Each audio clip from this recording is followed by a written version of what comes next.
ਓਮ ਸਾਈ ਰਾਮ। ਹੁਣ ਅਸੀਂ ਅਧਿਆਏ 16-17 ਦਾ ਸ਼੍ਰਵਣ ਕਰਾਂਗੇ, ਜਿਸ ਵਿੱਚ ਕਿ ਜਲਦੀ ਬ੍ਰਹਮ ਗਿਆਨ ਦੀ ਪ੍ਰਾਪਤੀ, ਬ੍ਰਹਮ ਗਿਆਨੀ ਦੀਆਂ ਯੋਗਤਾਵਾਂ, ਬਾਬਾ ਦਾ ਉਪਦੇਸ਼, ਬਾਬਾ ਦੀ ਵਿਸ਼ੇਸ਼ਤਾ। ਇਹਨਾਂ ਦੋ ਅਧਿਆਇਆਂ ਵਿੱਚ ਇੱਕ ਅਮੀਰ ਆਦਮੀ ਨੇ ਕਿਸ ਤਰ੍ਹਾਂ ਸਾਈਂ ਬਾਬਾ ਕੋਲੋਂ ਜਲਦੀ ਨਾਲ ਬ੍ਰਹਮ ਗਿਆਨ ਪ੍ਰਾਪਤ ਕਰਨਾ ਚਾਹਿਆ ਸੀ, ਉਸ ਦਾ ਵਰਣਨ ਹੈ। ਪਿਛਲੇ ਅਧਿਆਇ ਵਿੱਚ ਸ੍ਰੀ ਚੋਲਕਰ ਦੀ ਛੋਟੀ ਜਿਹੀ ਪ੍ਰਤਿਗਿਆ ਕਿਸ ਕਾਰਨ ਪ੍ਰਵਾਨ ਚੜ੍ਹੀ, ਇਸ ਦਾ ਵਰਣਨ ਕੀਤਾ ਗਿਆ ਹੈ। ਉਸ ਕਥਾ ਵਿੱਚ ਸ਼੍ਰੀ ਸਾਈਂ ਬਾਬਾ ਨੇ ਦੱਸਿਆ ਸੀ ਕਿ ਪਿਆਰ ਅਤੇ ਭਗਤੀ ਨਾਲ ਅਰਪਣ ਕੀਤੀ ਹੋਈ ਤੁੱਛ ਚੀਜ਼ ਵੀ ਉਹ ਖੁਸ਼ੀ ਨਾਲ ਸਵੀਕਾਰ ਕਰ ਲੈਂਦੇ ਸੀ, ਪਰ ਜੇ ਉਹ ਹੰਕਾਰ ਨਾਲ ਭੇਟ ਕੀਤੀ ਗਈ ਹੋਵੇ ਤਾਂ ਉਹ ਸਵੀਕਾਰ ਨਹੀਂ ਕੀਤੀ ਜਾਂਦੀ ਸੀ।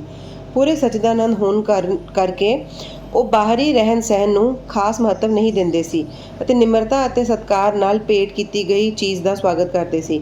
ਅਸਲ ਵਿੱਚ ਦੇਖਿਆ ਜਾਏ ਤਾਂ ਸਤਿਗੁਰੂ ਸਾਈਂ ਬਾਬਾ ਨਾਲੋਂ ਜ਼ਿਆਦਾ ਦਿਆਲੂ ਅਤੇ ਹਿਤੈਸ਼ੀ ਦੂਸਰਾ ਇਸ ਸੰਸਾਰ ਵਿੱਚ ਕੌਣ ਹੋ ਸਕਦਾ ਹੈ। ਉਹਨਾਂ ਦੀ ਤੁਲਨਾ ਸਾਰੀਆਂ ਇੱਛਾਵਾਂ ਨੂੰ ਪੂਰਾ ਕਰਨ ਵਾਲੀ ਚਿੰਤਾਮਣੀ ਜਾਂ ਕਾਮਧੇਨੂ ਨਾਲ ਵੀ ਹੋ ਸਕਦੀ ਹੈ। ਜਿਸ ਅਮੁੱਲ ਖਜ਼ਾਨੇ ਦੀ ਪ੍ਰਾਪਤੀ ਸਾਨੂੰ ਸਤਿਗੁਰੂ ਕੋਲੋਂ ਹੁੰਦੀ ਹੈ, ਉਹ ਕਲਪਨਾ ਤੋਂ ਵੀ ਪਰੇ ਹੈ। ਬ੍ਰਹਮ ਗਿਆਨ ਦੀ ਪ੍ਰਾਪਤੀ ਦੀ ਇੱਛਾ ਨਾਲ ਆਏ ਹੋਏ ਇੱਕ ਅਮੀਰ ਆਦਮੀ ਨੂੰ ਸ਼੍ਰੀ ਸਾਈਂ ਬਾਬਾ ਨੇ ਕਿਸ ਤਰ੍ਹਾਂ ਉਪਦੇਸ਼ ਦਿੱਤਾ, ਉਸ ਦਾ ਹੁਣ ਵਰਣਨ ਸ਼੍ਰਵਣ ਕਰੋ। ਇੱਕ ਅਮੀਰ ਆਦਮੀ, ਜਿਸ ਦਾ ਨਾਂ ਅਤੇ ਪਛਾਣ ਮੂਲ ਗ੍ਰੰਥ ਵਿੱਚ ਨਹੀਂ ਦਿੱਤੀ ਗਈ, ਆਪਣੇ ਜੀਵਨ ਵਿੱਚ ਸਭ ਤਰ੍ਹਾਂ ਨਾਲ ਸੰਪੂਰਨ ਸੀ। ਉਸ ਦੇ ਕੋਲ ਅਤੁੱਲ ਜਾਇਦਾਦ, ਘੋੜੇ, ਜ਼ਮੀਨ ਅਤੇ ਅਨੇਕਾਂ ਦਾਸ ਅਤੇ ਦਾਸੀਆਂ ਸਨ। ਜਦੋਂ ਬਾਬਾ ਦੀ ਕੀਰਤੀ ਉਸ ਦੇ ਕੰਨਾਂ ਵਿੱਚ ਪਈ ਤਾਂ ਉਸਨੇ ਆਪਣੇ ਇੱਕ ਦੋਸਤ ਨੂੰ ਕਿਹਾ ਕਿ ਮੇਰੇ ਲਈ ਹੁਣ ਕਿਸੇ ਵੀ ਚੀਜ਼ ਦੀ ਕਾਮਨਾ ਬਾਕੀ ਨਹੀਂ ਰਹਿ ਗਈ ਹੈ। ਇਸ ਲਈ ਉਹ ਸ਼ਿਰਡੀ ਜਾ ਕੇ ਬਾਬਾ ਕੋਲੋਂ ਬ੍ਰਹਮ ਗਿਆਨ ਪ੍ਰਾਪਤ ਕਰਨਾ ਚਾਹੀਦਾ ਅਤੇ ਜਿਸ ਕਿਸੇ ਤਰ੍ਹਾਂ ਉਸ ਦੀ ਪ੍ਰਾਪਤੀ ਹੋ ਗਈ ਤਾਂ ਫਿਰ ਮੇਰੇ ਨਾਲੋਂ ਜ਼ਿਆਦਾ ਸੁਖੀ ਹੋਰ ਕੌਣ ਹੋ ਸਕਦਾ। ਉਹਨਾਂ ਦੇ ਦੋਸਤ ਨੇ ਉਹਨਾਂ ਨੂੰ ਸਮਝਾਇਆ ਕਿ ਬ੍ਰਹਮ ਗਿਆਨ ਦੀ ਪ੍ਰਾਪਤੀ ਆਸਾਨ ਨਹੀਂ ਹੈ, ਖਾਸ ਕਰਕੇ ਤੁਹਾਡੇ ਵਰਗੇ ਮੋਹ 'ਚ ਫਸੇ ਹੋਏ, ਜਿਹੜਾ ਹਮੇਸ਼ਾ ਪਤਨੀ, ਔਲਾਦ ਅਤੇ ਧਨ ਇਕੱਠਾ ਕਰਨ ਵਿੱਚ ਹੀ ਫਸਿਆ ਰਹਿੰਦਾ ਹੈ। ਤੁਹਾਡੀ ਬ੍ਰਹਮ ਗਿਆਨ ਦੀ ਉਮੀਦ ਕੌਣ ਪੂਰੀ ਕਰੇਗਾ, ਜਿਹੜਾ ਕਿ ਭੁੱਲ ਕੇ ਵੀ ਕਦੀ ਇੱਕ ਫੁੱਟੀ ਕੌਡੀ ਵੀ ਦਾਨ ਨਹੀਂ ਦਿੰਦਾ।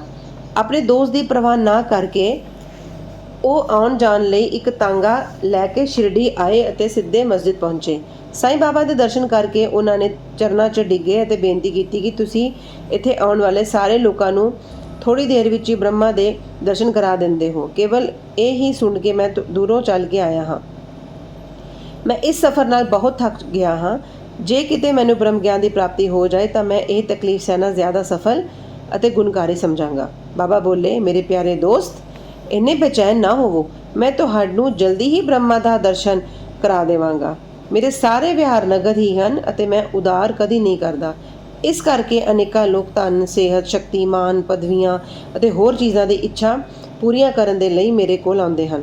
ਇਸ ਤਰ੍ਹਾਂ ਦਾ ਕੋਈ ਵਿਰਲਾ ਹੀ ਆਉਂਦਾ ਹੈ ਜਿਹੜਾ ਬ੍ਰਹਮ ਗਿਆਨ ਦਾ ਪਿਆਸਾ ਹੋਵੇ। ਦੁਨਿਆਵੀ ਚੀਜ਼ਾਂ ਦੀ ਆਸ ਨਾਲ ਇੱਥੇ ਆਉਣ ਵਾਲੇ ਲੋਕਾਂ ਦੀ ਕੋਈ ਘਾਟ ਨਹੀਂ, ਪਰ ਅਧਿਆਤਮਕ ਗਿਆਨ ਪ੍ਰਾਪਤ ਕਰਨ ਵਾਲਿਆਂ ਦਾ ਆਉਣ ਦਾ ਬਹੁਤ ਹੀ ਦੁਰਲਭ ਹੈ। ਮੈਂ ਸੋਚਦਾ ਹਾਂ ਕਿ ਇਹ ਪਲ ਮੇਰੇ ਲਈ ਬਹੁਤ ਧਨ ਅਤੇ ਸ਼ੁਭ ਹੈ, ਜਦੋਂ ਤੁਹਾਡੇ ਵਰਗੇ ਸੱਜਣ ਇੱਥੇ ਆ ਕੇ ਮੈਨੂੰ ਬ੍ਰਹਮ ਗਿਆਨ ਦੇਣ ਲਈ ਜ਼ੋਰ ਪਾ ਰਹੇ ਹਨ। ਮੈਂ ਖੁਸ਼ੀ ਨਾਲ ਤੁਹਾਨੂੰ ਬ੍ਰਹਮ ਦਰਸ਼ਨ ਕਰਾ ਦੇਵਾਂਗਾ। ਇਹ ਕਹਿ ਕੇ ਬਾਬਾ ਨੇ ਉਹਨਾਂ ਨੂੰ ਬ੍ਰਹਮ ਦਰਸ਼ਨ ਕਰਵਾਉਣ ਦੇ ਲਈ ਆਪਣੇ ਕੋਲ ਬਿਠਾ ਲਿਆ ਅਤੇ ਇੱਧਰ ਉੱਧਰ ਦੀਆਂ ਗੱਲਾਂ ਵਿੱਚ ਲਗਾ ਲਿਆ, ਜਿਸ ਨਾਲ ਉਹ ਕੁਝ ਦੇਰ ਦੇ ਲਈ ਆਪਣਾ ਸਵਾਲ ਭੁੱਲ ਗਏ। ਬਾਬਾ ਨੇ ਇੱਕ ਬਾਲਕ ਨੂੰ ਬੁਲਾ ਕੇ ਨੰਦੂ ਮਾਰਵਾੜੀ ਦੇ ਘਰੋਂ 5 ਰੁਪਏ ਉਧਾਰ ਲਿਆਉਣ ਲਈ ਭੇਜਿਆ। ਬਾਲਕ ਨੇ ਵਾਪਸ ਆ ਕੇ ਦੱਸਿਆ ਕਿ ਨੰਦੂ ਦਾ ਕੋਈ ਪਤਾ ਨਹੀਂ ਹੈ ਅਤੇ ਉਸਦੇ ਘਰ ਨੂੰ ਤਾਲਾ ਲੱਗਿਆ ਹੈ। ਫਿਰ ਬਾਬਾ ਨੇ ਉਸਨੂੰ ਦੂਸਰੇ ਵਪਾਰੀ ਕੋਲ ਭੇਜਿਆ। ਇਸ ਵਾਰੀ ਵੀ ਬਾਲਕ ਰੁਪਏ ਨਹੀਂ ਲਿਆਇਆ। ਇਹ ਤਜਰਬਾ 2-3 ਵਾਰ ਕਰਨ 'ਤੇ ਵੀ ਨਤੀਜਾ ਉਹੀ ਰਿਹਾ। ਸਾਨੂੰ ਤਾਂ ਪਤਾ ਹੀ ਹੈ ਕਿ ਬਾਬਾ ਆਪ ਸਗੁਣ ਬ੍ਰਹਮਾ ਦੇ ਅਵਤਾਰ ਹਨ। ਇੱਥੇ ਉਹ ਸਵਾਲ ਹੋ ਸਕਦਾ ਹੈ ਕਿ ਇਸ 5 ਰੁਪਏ ਵਰਗੀ ਤੁੱਛ ਰਾਸ਼ੀ ਦੀ ਅਸਲ ਵਿੱਚ ਉਹਨਾਂ ਨੂੰ ਕੀ ਲੋੜ ਸੀ। ਉਹਨਾਂ ਨੂੰ ਤਾਂ ਇਸ ਦੀ ਬਿਲਕੁਲ ਲੋੜ ਨਹੀਂ ਸੀ। ਉਹ ਤਾਂ ਪੂਰੀ ਤਰ੍ਹਾਂ ਜਾਣਦੇ ਹੋਣਗੇ ਕਿ ਨੰਦੂ ਘਰ ਨਹੀਂ ਹੈ। ਇਹ ਡਰਾਮਾ ਤਾਂ ਉਹਨਾਂ ਨੇ ਸਿਰਫ ਆਉਣ ਵਾਲੇ ਪ੍ਰੀਖਿਆ ਲੈਣ ਲਈ ਰਚਿਆ ਸੀ। ਬ੍ਰਹਮ ਗਿਆਨ ਲੈਣ ਵਾਲੇ ਸੱਜਣ ਜੀ ਕੋਲ ਨੋਟਾਂ ਦੀਆਂ ਥੱਦੀਆਂ ਸਨ ਅਤੇ ਜੇ ਉਹ ਸੱਚਮੁੱਚ ਹੀ ਬ੍ਰਹਮ ਗਿਆਨ ਦੇ ਚਾਹਵਾਨ ਹੁੰਦੇ ਤਾਂ ਇੰਨੀ ਦੇਰ ਤੱਕ ਚੁੱਪ ਨਾ ਬੈਠਦੇ। ਜਦੋਂ ਬਾਬਾ ਉਤਸੁਕਤਾ ਨਾਲ 5 ਰੁਪਏ ਉਧਾਰ ਲਿਆਉਣ ਲਈ ਲੜਕੇ ਨੂੰ ਇੱਥੇ ਉੱਥੇ ਦੌੜਾ ਰਹੇ ਸੀ ਤਾਂ ਉਹ ਦਰਸ਼ਕ ਬਣੇ ਹੀ ਨਾ ਬੈਠੇ ਰਹਿੰਦੇ। ਉਹਨਾਂ ਨੂੰ ਪਤਾ ਸੀ ਬਾਬਾ ਆਪਣੇ ਵਚਨ ਪੂਰੇ ਕਰਕੇ ਕਰਜ਼ਾ ਜ਼ਰੂਰ ਵਾਪਸ ਦੇ ਦੇਣਗੇ। ਭਾਵੇਂ ਬਾਬਾ ਵੱਲੋਂ ਮੰਗੀ ਰਾਸ਼ੀ ਬਹੁਤ ਹੀ ਘੱਟ ਸੀ, ਫਿਰ ਵੀ ਉਹ ਆਪ ਫੈਸਲਾ ਨਹੀਂ ਕਰ ਸਕੇ ਅਤੇ 5 ਰੁਪਏ ਉਧਾਰ ਦੇਣ ਦੀ ਹਿੰਮਤ ਨਹੀਂ ਕਰ ਸਕੇ। ਬਾਬਾ ਜ਼ਰਾ ਵਿਚਾਰ ਕਰਨ ਕਿ ਪਾਠਕ ਜ਼ਰਾ ਵਿਚਾਰ ਕਰਨ ਕਿ ਇਸ ਤਰ੍ਹਾਂ ਦਾ ਆਦਮੀ ਬਾਬਾ ਕੋਲੋਂ ਬ੍ਰਹਮ ਗਿਆਨ, ਜੋ ਦੁਨੀਆ ਦੀ ਅਤੀ ਅਮੁੱਲ ਚੀਜ਼ ਹੈ, ਉਸ ਦੀ ਪ੍ਰਾਪਤੀ ਲਈ ਆਇਆ ਹੈ। ਜੇ ਬਾਬਾ ਨਾਲ ਸੱਚਮੁੱਚ ਪਿਆਰ ਕਰਨ ਵਾਲਾ ਹੋਰ ਕੋਈ ਆਦਮੀ ਹੁੰਦਾ ਤਾਂ ਉਹ ਸਿਰਫ ਦਰਸ਼ਕ ਨਾ ਬਣਦਾ, ਬਲਕਿ ਫਟਾਫਟ ਹੀ 5 ਰੁਪਏ ਦੇ ਦਿੰਦਾ। ਪਰ ਇਸ ਸੱਜਣ ਦੀ ਹਾਲਤ ਤਾਂ ਬਿਲਕੁਲ ਉਲਟੀ ਸੀ। ਉਹਨਾਂ ਨੇ ਨਾ ਤਾਂ ਰੁਪਏ ਦਿੱਤੇ, ਨਾ ਹੀ ਚੁੱਪ ਬੈਠੇ, ਬਲਕਿ ਵਾਪਸ ਜਲਦੀ ਜਾਣ ਦੀ ਤਿਆਰੀ ਕਰਨ ਲੱਗੇ ਅਤੇ ਬੇਚੈਨ ਹੋ ਕੇ ਬਾਬਾ ਨੂੰ ਕਹਿਣ ਲੱਗੇ, ਹੇ ਬਾਬਾ, ਕਿਰਪਾ ਕਰਕੇ ਮੈਨੂੰ ਜਲਦੀ ਬ੍ਰਹਮ ਗਿਆਨ ਦੇ ਦਿਓ। ਬਾਬਾ ਨੇ ਜਵਾਬ ਦਿੱਤਾ ਕਿ ਮੇਰੇ ਪਿਆਰੇ ਦੋਸਤ, ਕੀ ਇਸ ਡਰਾਮੇ ਨਾਲ ਤੁਹਾਡੀ ਸਮਝ ਵਿੱਚ ਕੁਝ ਨਹੀਂ ਆਇਆ? ਮੈਂ ਤੁਹਾਨੂੰ ਬ੍ਰਹਮ ਦਰਸ਼ਨ ਕਰਾਉਣ ਦੀ ਹੀ ਤਾਂ ਕੋਸ਼ਿਸ਼ ਕਰ ਰਿਹਾ ਸੀ। ਸੰਖੇਪ ਵਿੱਚ ਮਤਲਬ ਇਹ ਹੈ ਕਿ ਬ੍ਰਹਮਾ ਦੇ ਦਰਸ਼ਨ ਕਰਨ ਲਈ 5 ਚੀਜ਼ਾਂ ਦਾ ਤਿਆਗ ਕਰਨਾ ਪੈਂਦਾ ਹੈ। 5 ਪ੍ਰਾਣ, 5 ਇੰਦਰੀਆਂ, ਮਨ, ਬੁੱਧੀ ਅਤੇ ਹੰਕਾਰ। ਇਹ ਹੋਇਆ ਬ੍ਰਹਮ ਗਿਆਨ।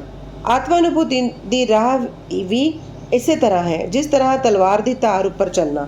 ਸ਼੍ਰੀ ਸਾਈਂ ਬਾਬਾ ਨੇ ਫਿਰ ਇਸ ਵਿਸ਼ੇ ਉੱਤੇ ਵਿਸਤਾਰ ਨਾਲ ਦੱਸਿਆ, ਜਿਸ ਦਾ ਨਿਚੋੜ ਇਹ ਹੈ। ਬ੍ਰਹਮ ਗਿਆਨ ਜਾਂ ਆਤਮਾ ਅਨੁਭੂਤੀ ਦੀਆਂ ਯੋਗਤਾਵਾਂ।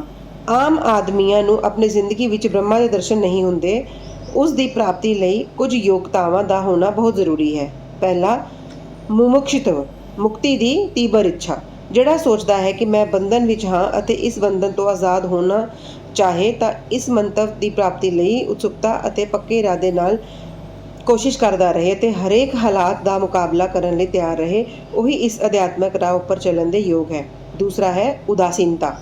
ਲੋਕ ਪਰਲੋਕ ਦੀਆਂ ਸਾਰੀਆਂ ਚੀਜ਼ਾਂ ਨਾਲ ਉਦਾਸੀਨਤਾ ਦਾ ਭਾਵ ਦੁਨਿਆਵੀ ਚੀਜ਼ਾਂ, ਲਾਭ ਅਤੇ ਇੱਜ਼ਤ ਮਾਨ, ਜਿਹੜੇ ਕਿ ਜਨਮ ਦੇ ਕਰਮ ਹਨ। ਜਦੋਂ ਤੱਕ ਇਹਨਾਂ ਤੋਂ ਉਦਾਸੀਨਤਾ ਪੈਦਾ ਨਹੀਂ ਹੋਵੇਗੀ, ਜਦੋਂ ਤੱਕ ਉਸਨੂੰ ਅਧਿਆਤਮਕ ਜਗਤ ਵਿੱਚ ਦਾਖਲ ਹੋਣ ਦਾ ਕੋਈ ਹੱਕ ਨਹੀਂ। ਤੀਸਰਾ ਹੈ ਅੰਤਰਮੁਖਤਾ।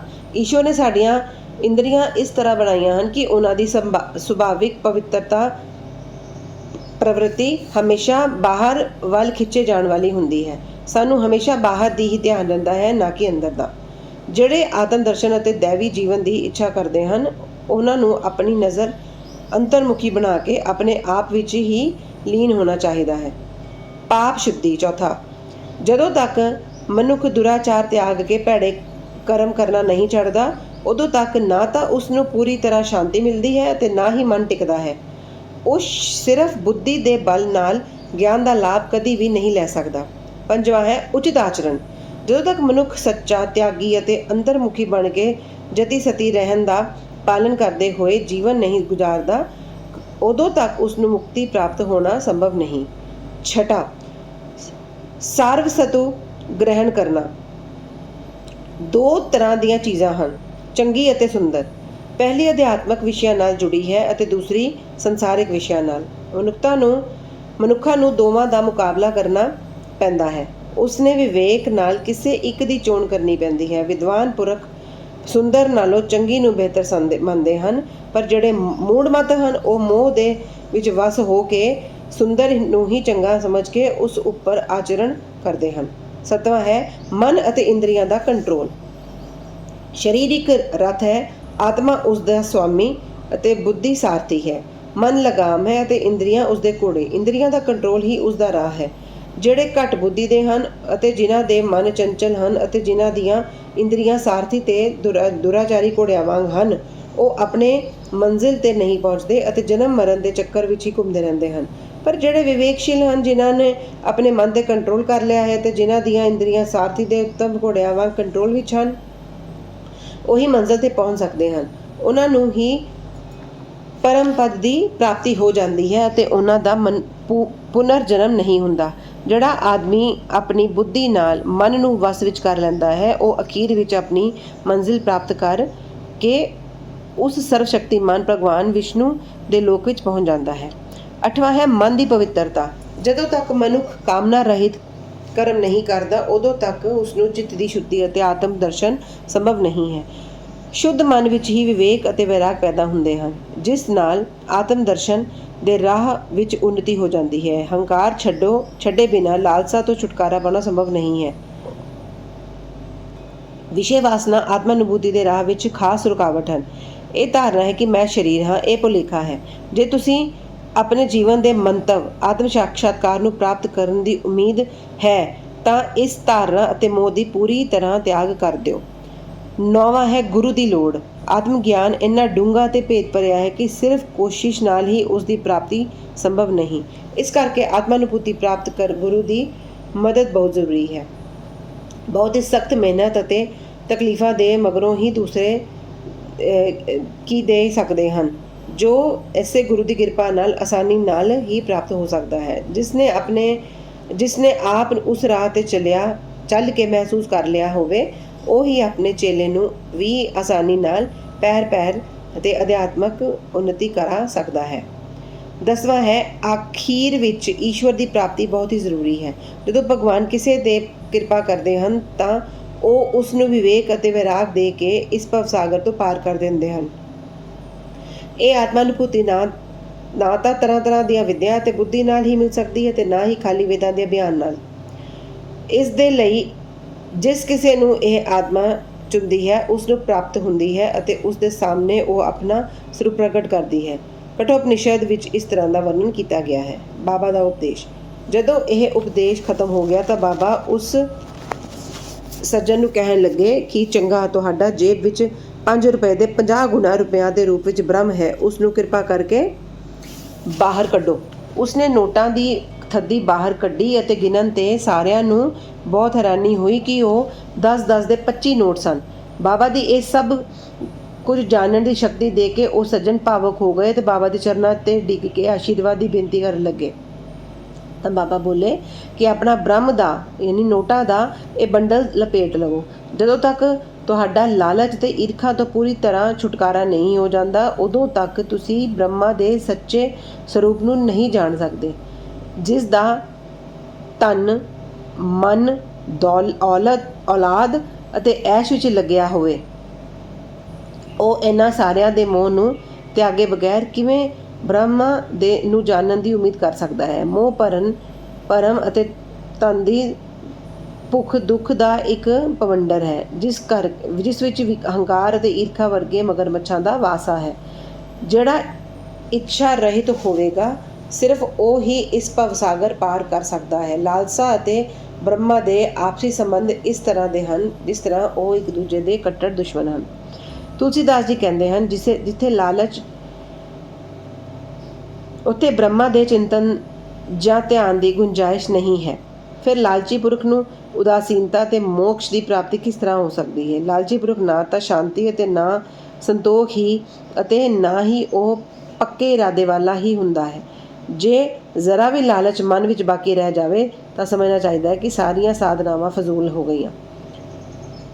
ਇੱਕ ਉੱਤਮ ਸਾਧਕ ਜੇ ਫਲ ਪ੍ਰਾਪਤੀ ਦੀ ਇੱਛਾ ਜਾਂ ਆਪਣੇ ਕਰਤੱਵਾਂ ਦਾ ਫਲ ਪਾਉਣ ਦੀ ਭਾਵਨਾ ਤੋਂ ਮੁਕਤ ਨਹੀਂ ਹੈ ਅਤੇ ਜੇ ਉਹਨਾਂ ਦੇ ਲਈ ਉਸ ਵਿੱਚ ਨਫ਼ਰਤ ਪੈਦਾ ਨਾ ਹੋਏ ਤਾਂ ਸਾਰਾ ਕੁਝ ਵਿਅਰਥ ਹੋ ਜਾਵੇਗਾ।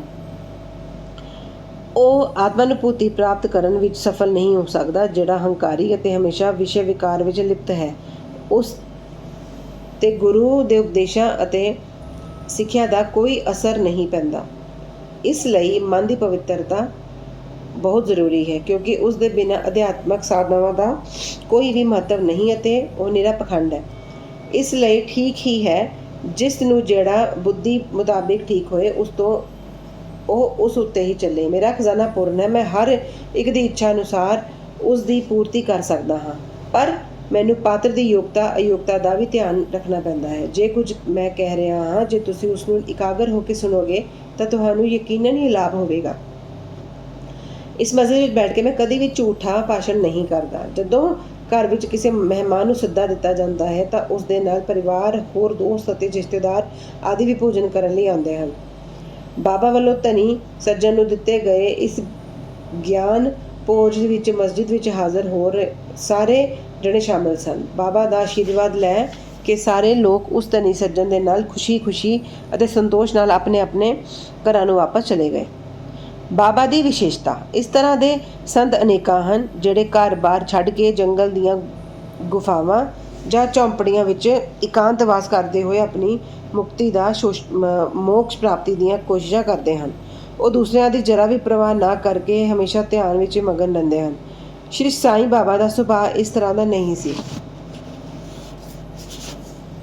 ਭਾਵੇਂ ਉਹਨਾਂ ਦੇ ਕੋਈ ਘਰ-ਬਾਰ, ਪਤਨੀ ਅਤੇ ਔਲਾਦ, ਨੇੜੇ ਜਾਂ ਦੂਰ ਦਾ ਕੋਈ ਰਿਸ਼ਤੇਦਾਰ ਨਹੀਂ ਸਨ, ਫਿਰ ਵੀ ਉਹ ਸੰਸਾਰ ਵਿੱਚ ਹੀ ਰਹਿੰਦੇ ਸਨ।